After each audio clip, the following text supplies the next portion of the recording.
Bonjour, chers salariés de l'AFPA. Ce midi, lors d'une conférence de presse, le Premier ministre a annoncé qu'il allait mettre en œuvre un plan d'action gigantesque pour les jeunes décrocheurs scolaires âgés de 16 à 18 ans. Et au même moment, la directrice générale avait convoqué l'ensemble des organisations syndicales pour une conférence de presse au cours de laquelle elle a confirmé ce plan dans des détails assez poussés.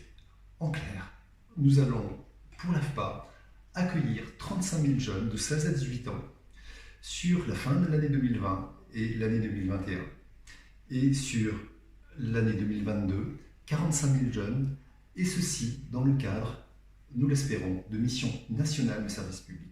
Cette nouvelle est très importante. L'EPIC AFPA, par cette action, est confirmé dans son rôle d'opérateur à la cause sociale et professionnelle du pays. Chose qui, en termes de nouvelles, était rarement arrivée auparavant. Certes, il y a eu l'EPIC en 2017 qui nous apportait une garantie juridique. Il y a eu à peu près 1 an et demi après Prépa Compétences qui était sur le champ des missions nationales de service public pour une hauteur de 70 millions d'euros. Mais là, nous avoisinons effectivement des centaines de millions d'euros. Et au-delà de cette activité, au-delà effectivement de ce chiffre d'affaires, c'est surtout le rôle conforté et confortant que nous avons vis-à-vis de nos bénéficiaires qui est soutenu par la gouvernance actuelle.